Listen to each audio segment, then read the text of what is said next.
बिस्मिल्लाहिर्रहमानिर्रहीम। Welcome to सुभान Attari podcast. आप देख रहे हैं सुभान अत्तारी ऑफिशियल यूट्यूब चैनल।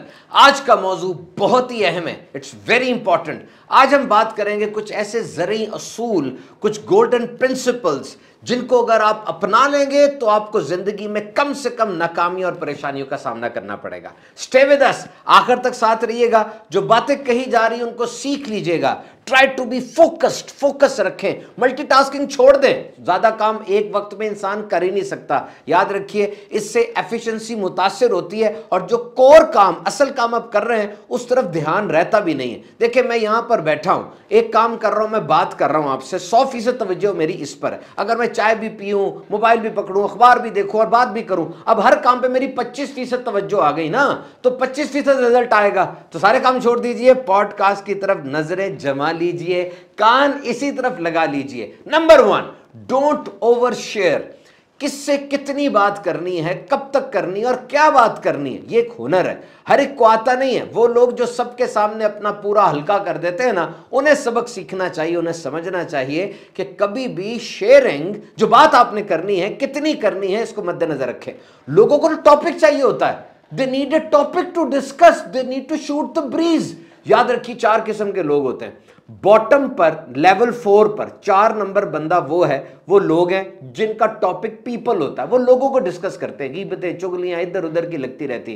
और लेवल 3 पर वो लोग हैं जो इवेंट्स को डिस्कस करते हैं, मौक़ों को डिस्कस करते हैं, जो क्या वाकया हुआ ये। नंबर 2 पे वो लोग हैं जो आइडियाज को डिस्कस करते हैं, आइडियाज को। और नंबर 1 टॉप के लोग वो हैं जो एग्जीक्यूशन ऑफ आइडिया को डिस्कस करते हैं कि जो आइडिया बना था अब उसको एग्जीक्यूट कैसे करना है।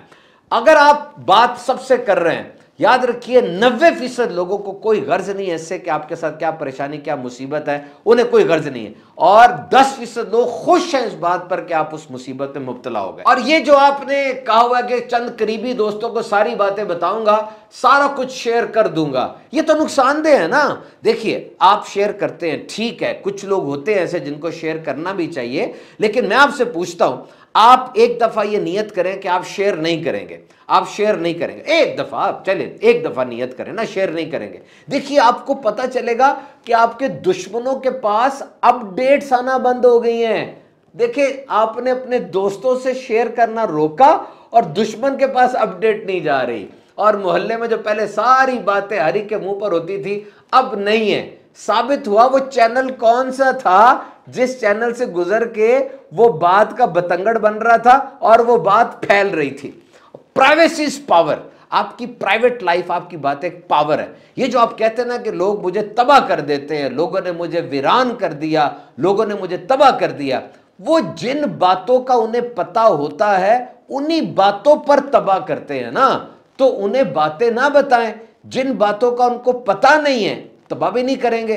Build in silence and shock them with your results. आप खामोशी के साथ उभरें, खामोशी के साथ बढ़ें। अपनी प्रेपरेशन, अपनी तैयारियां, जो वर्क इन प्रोग्रेस आपका है, वो खामोशी के साथ होना और फिर अपने नताइज से उन लोगों को हैरान कर दे। याद रखिए, silence is full of answers. खामोशी जवाबात से भरी होती है, खामोशी खाली नहीं होती, इसमें बड़े जवाब होते हैं। समझने का ज़र्फ चाहिए होता है, समझने का एंगल चाहिए होता है। खामोशी छोटी भी नहीं होती। माउंट एवरेस्ट को देखा है, 26,000 फुट ऊंची चोटी, खामोश है। खामोशी छोटी नहीं है, खामोशी बड़ी है। खामोशी बहुत गहरी है। समुंदर देखा है, बहुत बड़ा होता है, और ये सहरा भी बहुत बड़ा होता है, लेकिन ये भी खामोश है। खामोशी छोटी नहीं होती। और बाज जगहों पर तो खामोशी ही सर्व करनी होती है, यानी पेश करने के लिए सबसे बेहतरीन चीज आपके पास खामोशी है। और वो जो बंदा सामने बैठा है ना, उसको भी खामोशी ही चाहिए। देखें, आप किसी जाहिल से बहस कर रहे हैं, जाहिल से बहस हो रही है जनाब, जाहिल से बहस हो रही है, वो अपनी जहालत की वजह से आपसे बहस कर रहा है और आप भी नादान है, आज उससे आप भिड़ बैठे हैं। अब क्या होगा, पहले वो आपको अपने लेवल पर लेकर आएगा।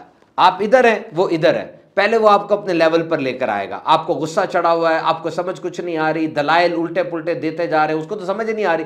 जब आप उसके लेवल पर आ जाएंगे, अब आप भी उस जैसे हो गए।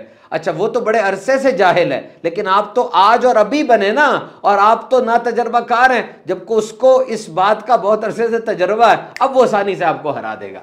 तो बहस करते हुए याद रखिए, अगर सामने वाला जो एड्रेसी है, जिसके साथ आप बात कर रहे हैं, वो बातों के मुख्तलिफ एंगल्स को, बातों के मुख्तलिफ परसेप्शंस को खोजने का, एक्सप्लोर करने का मलका नहीं रखता, उसके अंदर इतनी सलाहियत नहीं है, then why you are arguing with him? आप क्यों आर्ग्यूमेंट्स में उसके साथ पढ़ रहे हैं? इस बात को सोचे तो सही। एक होती है बहस बराए बहस। हमारे पास कुछ लोग आते हैं, वो बात सीखने नहीं आते, अपना व्यू पॉइंट साबित करने आते हैं। जैसे किसी बंदे ने पूछना है, मुफ्ती साहब से मसला पूछना है, वो एक के पास जाएगा, दूसरे के पास, तीसरे के पास। दर हकीकत वो मसले का हल नहीं चाह रहा, वो अपनी बात की यस चाह रहा है कि जिस विंडो से उसको यस मिल गया वो बस मान जाएगा। आप एक दलील देंगे, वो नई दलील ले आएगा। आप एक बात करेंगे, वो नया बहाना ले आएगा। ये बहस बराए बहस है, दोनों का टाइम जाया हो रहा है। याद रखिए, अगर एक इल्मी नुक्ता जाहिलों के दरमियान आएगा, फितना, फसाद, दंगा, लड़ाई का सबब बन जाएगा। और अगर एक इल्मी नुक्ता वो उलमा के दरमियान, स्कॉलर्स के दरमियान, एजुकेटेड के दरमियान आएगा, तो वो इर्तका का सबब बनेगा। उससे नए नए मसाइल, नई नई चीजें इजाद होंगी, उम्मत को फायदा होगा। तो बहस बराए इस्लाह, इसकी तरफ जोर देना। अपनी जिंदगी में 3 बंदे चुन लें। नंबर 1 वो जिसको पूरी बात बतानी है, क्या हुआ था, क्या होगा, क्या हुआ, एवरी प्रोसेस, सब बातें उसको बतानी है। नंबर 2 जिसको थोड़ी बात बतानी है, पूरी बात बताने की जरूरत नहीं है। और नंबर 3 जिसको कुछ भी नहीं बताना। आपकी जिंदगी टेंशन फ्री हो जाएगी। ट्रेन खड़ी रही बड़ी देर तक जंगल के अंदर, अब ड्राइवर उतर के सारी सवारियों को मिलके बताएगा तो नहीं कि भाई ट्रेन क्यों खड़ी रही जंगल में, क्या वजह बनी, ये बताना बनता नहीं है ना। तो आपने भी अपने आप को परेशानी, टेंशन, एंजाइटी से बचने के लिए डोंट ओवर शेयर, हर एक को हर बात नहीं बतानी। Number 2, when you will focus on problem you will have more problems, when you will focus on solution you will have more solutions. याद रखिए, जिस चीज की तरफ आपकी तवज्जो होती है वही चीज फलती फूलती और बढ़ती है। आप जिस पौधे के ऊपर तवज्जो देंगे, पानी डालेंगे, खाद डालेंगे और देखभाल करेंगे, रखवाली करेंगे, सही रोशनी उसको मिलेगी, अब वही पौधा फले फूलेगा, वही बढ़ेगा। दीगर पौधे जिनकी तरफ तवज्जो नहीं है वो नहीं बढ़ेंगे। सबसे पहले प्रॉब्लम को आइडेंटिफाई करें, ये जरूरी है। प्रॉब्लम को देखें तो सही, मसला क्या है, और अब उसके हल की तरफ जाएं। लेकिन सिर्फ प्रॉब्लम के बारे में सोचते रहना, उस विशियस सर्कल के अंदर फंस के रह जाना।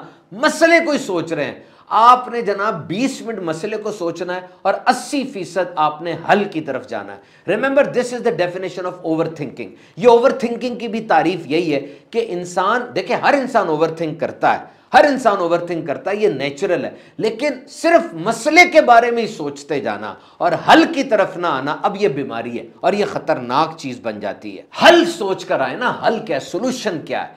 Try to think smartly. आज हम स्मार्ट वर्क की मिसाल देते हैं, स्मार्ट थिंकिंग की भी बात करें। देखिए, स्मार्ट थिंकिंग बहुत जरूरी है। आप समझते हैं आपको सोचना आता है, नहीं, आपको सोचना नहीं आता, हमें सोचना नहीं आता। सोचना एक हुनर है। क्या चीज कब कितनी सोचनी है, कितनी देर तक सोचनी है। हमारी जिंदगी में बहुत से रिश्ते हैं, बहुत से लोग हैं, हमारे करीबी रिश्तेदार हैं, दूर के रिश्तेदार हैं, कजन्स हैं, दोस्त हैं, हमसाए हैं, कॉलीग्स हैं, और भी बहुत से लोग अजनबी हैं। इन सब के बारे में कितना सोचना है और कितनी देर तक सोचते रहना है। फिर मवाक़े हैं, माजी है, मुस्तकबिल है, जहां हम काम करते हैं, जो हमारे ख्वाब हैं, हर एक चीज के बारे में सोच की एक हद होती है। बस अब सोचना बंद कर दें, उठे और अमल करें। Try to be active, action की तरफ आए। जब आप ये काम करेंगे तो अब समझ लीजिए कि आप पॉजिटिव हो रहे हैं। So what you will focus that thing will grow. जिस चीज की तरफ आपकी तवज्जो होगी वही चीज बढ़ेगी, फलेगी, फूलेगी। And number next, the person who gossips in front of you will also gossip about you in your absence.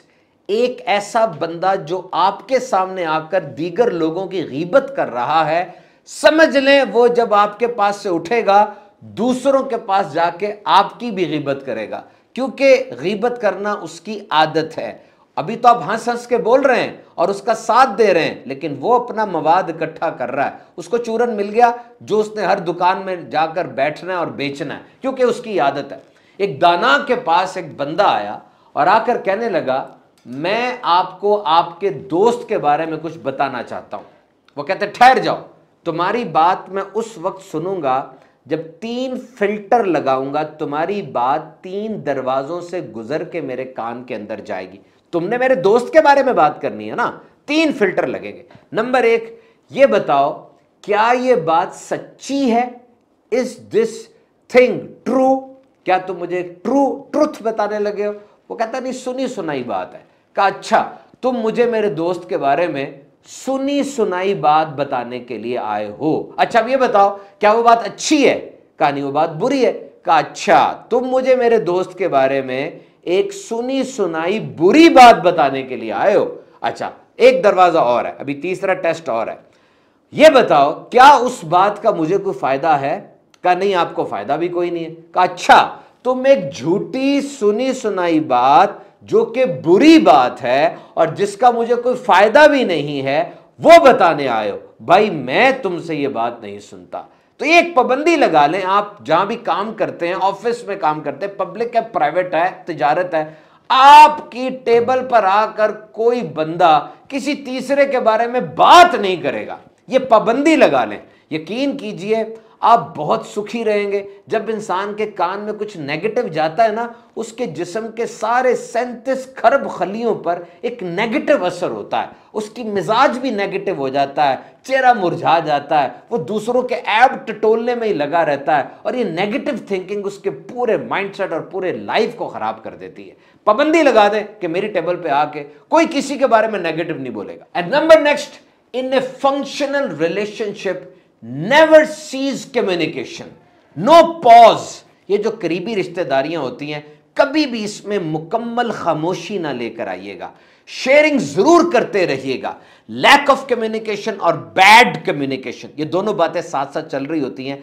या तो बिल्कुल ही गुफ्तगू करना बंद कर देते हैं, या जो गुफ्तगू कर रहे हैं वो ठीक नहीं कर रहे, सही नहीं है, बैड माउथ, फाउल लैंग्वेज इस्तेमाल कर रहे हैं, गंदी गुफ्तगू कर रहे हैं, तंज दिल आजारियों वाली गुफ्तगू कर रहे हैं। ये जो मुकम्मल खामोशी है ना, हो सकता है ये किसी बीमारी की वजह से भी हो, डिप्रेशन हो गया है, स्ट्रेस बहुत ज्यादा है, मायूसी बहुत है, बंदा समझ रहा है बात करने का फायदा ही कोई नहीं है, ये भी वजह हो सकती है। सबसे पहले तो दोनों पार्टनर आपस में, वो दोस्त है, मियां बीवी है, बच्चे हैं, जो भी है, कॉमन टॉपिक ऑफ इंटरेस्ट तलाश करें।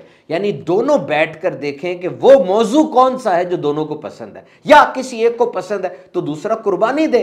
जारी बात है, दोनों जनाब नहर में तैरती हुई बेजान लकड़ियां तो नहीं है, अपनी अपनी मर्जी है, माजी गुजरा है, तजर्बात है, एजुकेशन है, दूसरे की राय का एहतराम करना चाहिए ना। साथ रहने वाले आपस में कनेक्टेड भी हों ये जरूरी नहीं है। याद रखिए, एक ही घर में साथ रह रहे हैं, एक ही ऑफिस में साल साल से काम कर रहे हैं, आपस में कनेक्शन है या नहीं है ये जरूरी नहीं है।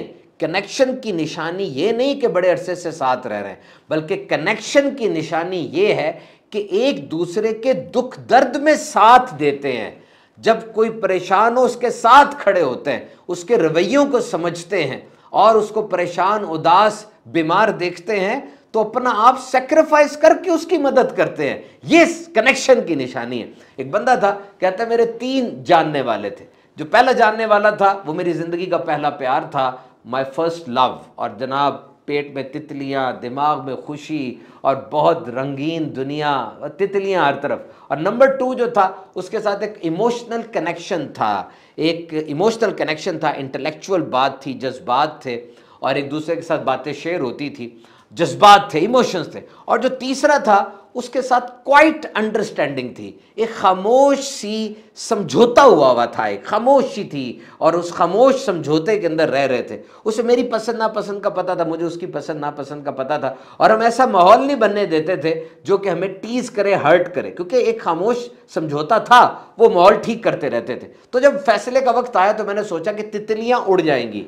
जज्बात आने जाने वाली चीज है, लेकिन ये जो खामोश समझौता है जिसके अंदर इंसान को पहचान रहा होता है, हो सकता है इसकी एक्सपायरी थोड़ी लेट हो और ये रिश्ता थोड़ा चल जाए। घरेलू मामलात में, बिलखुसूस बच्चों के मुस्तकबिल, उनकी पढ़ाई और उनके दीगर मामलात में ज़ौजा की राय को कभी भी इग्नोर ना कीजिएगा। याद रखिए, बच्चे माँ के होते हैं। You cannot win a child without winning his mother. अगर आप माँ से लड़ेंगे बच्चे आपके खिलाफ हो जाएंगे, अगर आप माँ से मोहब्बत करेंगे बच्चे खुद ब खुद आपसे मोहब्बत करने वाले बन जाएंगे। बच्चे माँ के होते हैं, उसने माँ ने उनको पाला, जन्म दिया, वो माँ बच्चों के मिजाज को भी समझती है ना, बच्चों के मामले में हुसास भी बहुत है। तो आप खुद से कोई फैसला कर लेते हैं, उसको इग्नोर करते हैं, तो बच्चे के मुस्तकबिल के लिए भी मसला बन सकता है। तो नंबर 1, गुफ्तगू करते हुए सिर्फ बोले ना बल्कि अपने पार्टनर की सुने भी। लिसनिंग बड़ी जरूरी है। एक शौहर और बीवी साथ रहते थे और 30 साल हो गए, शौहर बीवी का ख्याल भी रखता था, उसके लिए चीजें भी लेकर आता था, घर के मामलात भी चला रहा है। बीवी ने 30 साल बाद कहा कि आपने मुझे कभी आई लव यू नहीं कहा। उसने कहा आई लव यू सारा कुछ क्या था? कहा नहीं, मुझे कभी आपने आई लव यू नहीं कहा। अब यहां पे एक चीज हमें सीखने को मिलती है कि रिश्ता कोई भी हो, उसमें कम्युनिकेशन बड़ी वाइटल इंपॉर्टेंट है। बहुत ज्यादा अहमियत है कम्युनिकेशन की और गुफ्तगू की, बात करने की ना। लेकिन कम्युनिकेशन कंप्लीट कैसे होती है? देखिए, आप एक बात कहना चाह रहे हैं और आप एक बात कहते हैं, लेकिन अगला बंदा उस बात को वैसे सुनता नहीं है। आपने अपने तौर पे वो बात कह दी लेकिन वो कन्वे नहीं हुई, उसको पार करने के लिए कोई मीडियम की जरूरत थी। अगले बंदे का अंदाज कुछ और था सुनने का और उसको वो बात नहीं पहुंची, इसका मतलब आपकी कम्युनिकेशन मुकम्मल नहीं हुई। अक्सर कंपनियों के अंदर शिकायत आती है कि फला मुलाजिम तो बड़ा डफर है, उसके अंदर सलाहियत नहीं है, लेकिन वो ऊपर चढ़ता चला जा रहा है, प्रमोशन होती चली जा रही है। असल में वो बंदा बॉस तक अपनी बात पहुंचाने का हुनर जानता है, वो बॉस तक अपनी बात पहुंचा रहा है ना, कन्वे हो रही है बात, और बॉस उसकी बात सुन रहा है और उसको तरक्की देता चला जा रहा है। तो कम्युनिकेशन में ये बात याद रखें, सिर्फ बोलना नहीं बल्कि सुनना भी है, और ऐसे सुनना है कि कम्युनिकेशन कंप्लीट हो जाए। ये भी याद रखें, जब भी गुफ्तगू हो रही हो मोबाइल पर ना बैठें, मोबाइल की तरफ अपना मुंह ना करें बल्कि अपने पार्टनर को सुने। उस वक्त टीवी भी ना देखें बल्कि उसकी बात को सुने। सिर्फ अपने मसाइल ना उसको बताएं, उसके मसाइल भी सुने। बेचैनी का मुजाहरा ना करें, तसल्ली से ठंड के साथ बैठें, अच्छी बात करें, अपने पार्टनर से अच्छे अच्छे सवालात करें। Try to be good and cooperative and cordial. अपने पार्टनर से अच्छे अच्छे सवालात करें, उसके कैरियर के बारे में पूछें, उसके मुस्तकबिल के एस्पिरेशंस, ड्रीम्स के बारे में पूछें। अच्छी और सुनहरी माजी की यादों को दोहराएं, याद करें वो वक्त कहां गए थे, प्लान, टूर वगैरह, और मुस्कुराकर बात करें। मैं के बजाय हम का लफ्ज इस्तेमाल करें। हम ये कर रहे हैं, हम जाएंगे, इससे बहुत जबरदस्त होता है। And try to be positive. बार बार मनफी बात के ऊपर आप टिक्की होके बैठ जाते हैं, उससे तो नुकसान होगा ना। Try to find positive. अगर पॉजिटिव नहीं भी नजर आ रहा, ढूंढें, पीछे होके झांकें, अंदर घुस जाएं, टटोलें, कुरेदें, पॉजिटिव निकालना है आपने। एक अंदाजे के मुताबिक तलाक में 65% मसला वो कम्युनिकेशन का होता है। पार्टनर को शिकायत ही होती है कि मैं इसको अपनी बात नहीं समझा सक रहा, और वो कहती है कि मैं इसको अपनी बात नहीं समझा सक रही, या मैं उसकी बात समझ नहीं पा रही। दोनों पार्टनर्स में जो ज्यादा समझदार है, ज्यादा मैच्योर है, ज्यादा पढ़ा लिखा है, उसकी जिम्मेदारी है कि वो आते हुए क्रैक्स को दूर करे, आगे बढ़ के चीजों को संभाल के चीजों को ठीक करे। कभी कभार ऐसा होता है कि गुफ्तगू तो हो रही है लेकिन गुफ्तगू में अल्जामात, शिकायतें, कंप्लेंट्स, ग्रीवेंसेस, बस यही बातें दोहराई जा रही हैं। कोई प्यारी और अच्छी सी बात, कोई दिलरुबा, कोई दिलकश सा पहलू वो डिस्कस नहीं किया जा रहा। और अगर एक पार्टनर सिर्फ अकेला रिश्ते को बचाना चाह रहा है तो याद रखिएगा वो रिश्ते को बचा नहीं सकेगा। ये कश्ती दोनों तरफ से चलेगी तभी पार लगेगी, वरना बड़ा प्रॉब्लम हो जाएगा। और ये भी याद रखें, वी आर ऑलवेज कम्युनिकेटिंग। हम हर वक्त कम्युनिकेट कर रहे हैं। जरूरी नहीं कि जबान से निकलने वाले अल्फाज ही कम्युनिकेशन हो, बल्कि आपकी आंखें, आपके हाथ, आपकी पूरी बॉडी लैंग्वेज वो कम्युनिकेट कर रही होती है। और अगर आगे से खामोशी है, इसका मतलब ये नहीं है कि जनाब कुछ नहीं है, अंदर अलावा पकड़ा है, एकदम फटेगा, सब कुछ जला के राख कर देगा। जज्बात, महसूसात, एहसासात, इमोशंस एंड फीलिंग्स आपके तो हो सकते हैं, लेकिन हो सकता है आपके पार्टनर के वैसे ना हो, तो मजबूर तो ना करें। याद रखिए, औरत के अंदर ये सरिश्त है, औरत की एक आदत है कि वो जज्बात, फीलिंग्स के हवाले से बातों को ज्यादा परखती है।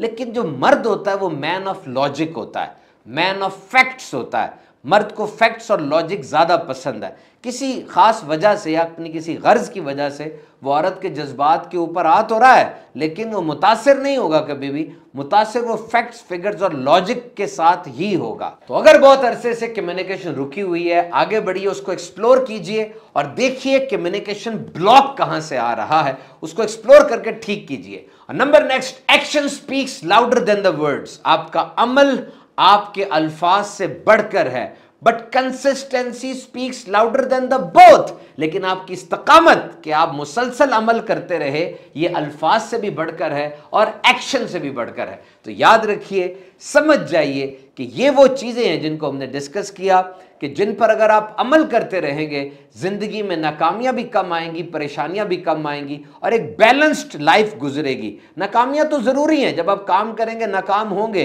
और परेशानियां तो ऐसी हैं जैसे ऑक्सीजन होती है, ऑक्सीजन अंदर जाएगी, परेशानियां भी अंदर जाएंगी, तजर्बा आएगा, सीख कर ही आगे बढ़ेंगे। लेकिन एक बैलेंस्ड लाइफ जिसके अंदर रिबाउंड्स कम होगा, जिसके अंदर आपको बहुत ज्यादा रिटेलिएशन कम मिलेगी, उसके लिए जरूरी है इन बातों का ख्याल रखें। हर बुध को सुभान अत्तारी ऑफिशियल यूट्यूब चैनल पर हमारा पॉडकास्ट होता है, जरूर देखिएगा।